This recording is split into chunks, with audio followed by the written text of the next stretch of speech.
What's up guys, welcome back to Destiny Updates for yet another Bungie Mail Sack breakdown. This week Deej starts it off by talking about Bungie Day, saying that they finally got a chance to celebrate themselves within the studio. They hosted the community celebration during the actual Bungie week, but they themselves didn't have time to celebrate until just this week. Now for their celebration, the entire studio played Destiny together, and had a blast doing it. Deej summarizes the event for us, giving us a few hints here and there, although nothing too specific, but let's take a look at what he said. He starts off by saying that everyone's characters in Destiny were reset for the occasion. They all had to start over with new Guardians. Deej himself quickly whipped up a male awoken warlock and got right into it. I'm not going to read off this entire thing here, but I'm going to go over some of the more interesting paragraphs. He says, "My fire team is ready as soon as I am. We descend from orbit as a trio of freshly minted Guardians, ready to run wild through some cinematic story chapters. Before we know it, we're laughing and cheering, building a story filled with epic moments of intense action and cooperative play. We're feeding on each other's energy, both emotionally and literally, using a game mechanic that we're not quite ready to talk about yet. It's still in its infancy, but it already begets a crackling layer of fun and energy I haven't experienced in a shooter before."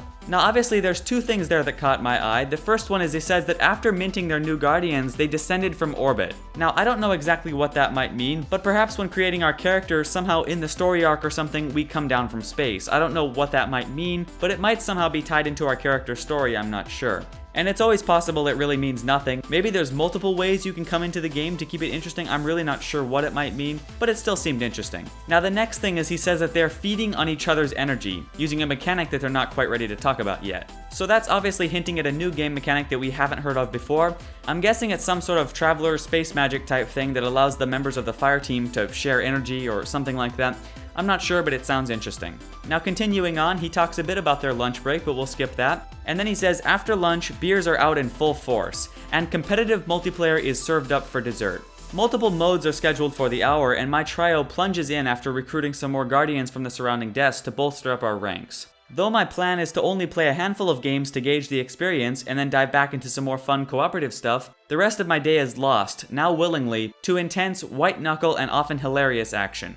Now that whole paragraph was just a giant tease for competitive multiplayer, which we still know nothing about. There's going to be some more teasing about competitive multiplayer later on in this week's mail sack, so I'm not really going to talk about this one. We'll talk about it when we get to that next bit in a couple minutes. Now before we get into the actual questions, Deej does end it with, "All the core systems and activities are up and running in the pre-alpha state, displaying all of the rough edges, missing features, and necessary lack of polish you would expect. That said, Destiny is already a blast to play, in my humble and unbiased opinion, of course."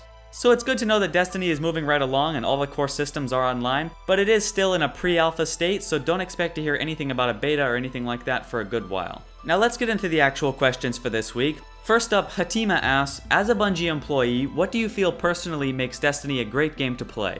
Deej says, the answer to this question will be as varied as the people who answer it. That's a good thing. It means that every element of the game is someone's favorite part.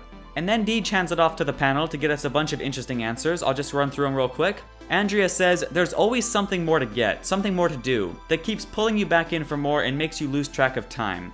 Jake says, it lets you do the things you love to do the way you love to do them. Adam says, familiar feeling physics, varied styles of combat, badass multiplayer. Alex says, the campaign experience is feeling really good. Elizabeth says, I could stare at the skyboxes for hours. Melanie says, my fire team, beautiful world design, badass gear, more exclamation marks. Finally, Annie says, when I throw a grenade on top of a gaggle of fallen scrubs, and they have just a moment to cower before the explosion ragdolls their poor forms up into the air, I might feel bad for them if they weren't so intent on stabbing me. Destruction feels so good. So there we have a rather interesting lineup of why a bunch of different people think Destiny is so awesome. Definitely nice to hear. Moving right along here, D Hunta asks, how will competitive multiplayer work in Destiny? Will the most skilled player win? Deej answers, the better player on my fire team for the day was the same distinguished ginger who brought me here in the first place. Like any fellow gentleman would, he'll feign humility and tell you he's just a casual gamer. I know better. Not only did he outrank me at the end of the day, he smoked me several times when we ended up on the wrong side of each other. He has a great story that will tease your appetite for details. Take it from here, Urk. I'm not going to read this entire thing, but we'll go over it. Urk starts off by saying a bit about his own skills, and then talking a bit about one of the more competitive players in the studio. But let's get into the actual juicy parts here. He talks a bit about some matches he played, saying, I had really enjoyed those matches. Lots of cat and mouse play at multiple ranges, crafty escapes, and even craftier flanking routes that had me smiling ear to ear over the imagined frustration I was doling out to the opposing squad. Strategies were developed on the fly, played out, and were discarded in favor of new tactics as the opposition adjusted. Teamwork led to victory. I rode on wings made of the Traveler's Light. And then something terrible happened, my friends. After the handful of matches where my skill soared and my enemies fell hard to earth to suffer enduring shame, my wings were clipped. I encountered a Scourge, a hunter whose fiery, unholy hand cannon dispensed rounds that inevitably found their way to my face, wiping away my grin. This fiend became the bane of my multiplayer existence, and as soon as I had manifested a dream of Destiny multiplayer mastery, it was taken from me. Radiant ash and crumbling soot carried away unceremoniously on the wind. Only the sound of his name remained, Hamrick, accompanied by a single tear. And that experience there comes from Urk, who, according to them, is a miserable little pile of secrets. Although I'm gonna have to disagree with that. Urk sent me a free t-shirt, so to me he's like the best guy in the world. Anyways, this story was of course just a big tease overall, but there was something interesting in the beginning, which was the presence of plans and strategies and just generally being crafty. He definitely makes it sound like you'll be able to do better by playing strategically and tactically, and of course teamwork is a big part of that. Now, other than that, all of this teasing just really makes Destiny competitive multiplayer just sound like an absolute blast, and honestly, I cannot wait to learn more. I'm super excited to hear more about this. I'm guessing we won't hear much for a while still, but I definitely want to know a lot more about the competitive multiplayer because it sounds amazing. Moving right along here, Chonkarade asks, are you guys taking into account real physics and science for the planets in our solar system? Well, this is a very interesting and valid question. Just come on, bro, spell check a bit, just maybe a little bit, come on. Anyways, Deej answers, everything changed with the arrival of the Traveler, including the spelling of the word physics. Now that of course doesn't say much, but I would imagine that the arrival of the Traveler changing everything means that physics and concepts that we know today will be different, as we've already seen evidence of. On to the next question, DMG asks, when's the next Vidoc, Deej? Deej answers, stop screaming at me. The answer to any question that contains the word when is the same, when it's ready.